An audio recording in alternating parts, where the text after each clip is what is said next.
Сонымен келесі әзіл. Бір ағамыз көшеде кетіп бара жатса, бір бомыш аға саламатсыз ба, ақша бересіз ба, көмектесіп беріңізші деген ғой.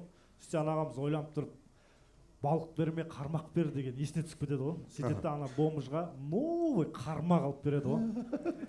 Сөйтеді қолына ұстатады да ма бауырым дейді ғой.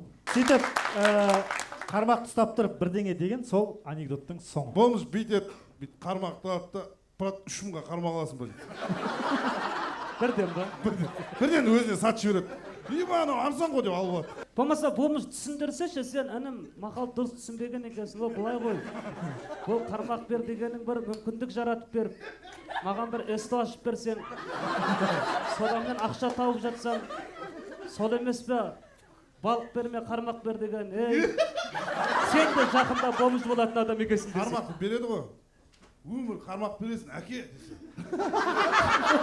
Қармақты беріп баласы бомыш қылып жүрген ба? Өмірі, бірінші класстан бері алған қармақ. Баба, пирожкалардың ақша өшті, қармақ беріп жүрген. Жоқ, сонда мектеп ештеңе оқымаған.